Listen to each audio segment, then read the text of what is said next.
Kumasi Metropolitan Assembly Mayor Odano Honorable Osei Sibe oye Centroni to say me na say don there say a political journalist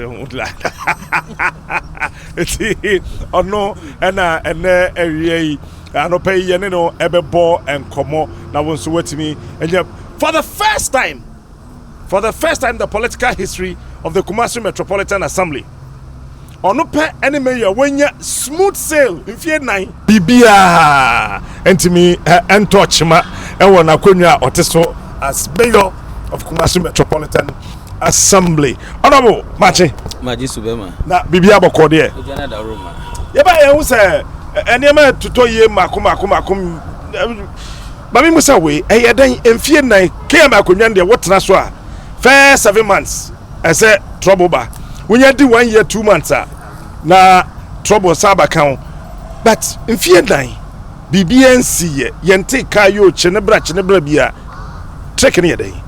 Well, in the first place, I was born and bred ewu Kumasi hasi. Masai di my century jumedi no ewu Kumasi. Me internal revenue. Me could echo the whole country. Me sabe we ewu Kumasi. Me baba ye deputy regional minister and so ewu Kumasi. And Messiah regional affairs vice chairman of the party twice. Ewu Asante region hasi. And Nanado Danko Kufuado Ede Akunya Isha Minsa.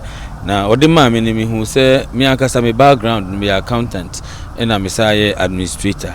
Me say dwuma bia de show nsa na obetimi aya you identify the major stakeholders. Now the major stakeholders our assembly no one the assembly members. You can assembly members now you were elected and you were the appointees from the government. Only major stakeholders. And sana yesa wo aban yesa wo akrachefo aban afa wo ma omo di aban bi obabia ono omo na ye adwuma. And the only the second major stakeholders. And the third one omo hu hia pa so ne the traditional authorities ahemfo na krunu ye omo dia. Now over Ashanti region for instance there especially Kumasi the capital of Ashanti region otumfo o say to the second ono no te akonwa no so na oba Kumasi ha the capital ankasa so obetimi aye adwuma na so 3 major stakeholders so no mu nyina team up na otimi de ye adwuma so that was the number 1 secret me no mu nyina ye adwuma no ebo mu party no refi party na they will come after you but because I'm free party no muntino then I know akwan me fa so amesim no be ye adwuma so the 4 major stakeholders ni na me no mu ye adwuma bo mu nti no boy e ma mitimi ekoso na bio no so me ba betena akonwa so no me hu na me ni me hawa ewo akonwa no so number 1 was the structures of the assembly nti me hu sa me betena akonwa so that is the first thing I will tackle.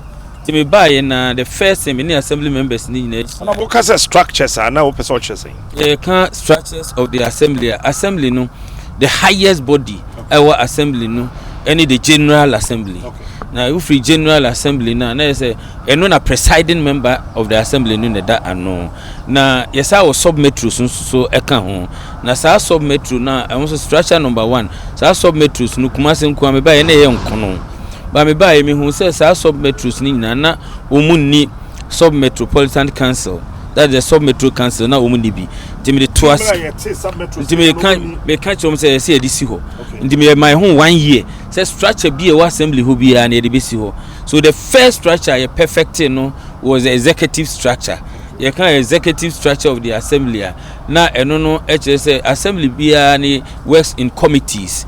So all the various subcommittees ni na no say making sure say they are all in place. The second one they say making sure say all the representatives, director of education, director of health so we na be kambom the full complement of the executive committee. We actually put it in place. If you and I call the sub-metro you call sub-metro no say sub-metro council you put to the sub-metro council inaugurated it and you call town council. We actually established it, inaugurated it, and they call unit committee. We also inaugurated in the we now for the Kumasi Metropolitan Assembly na dimu.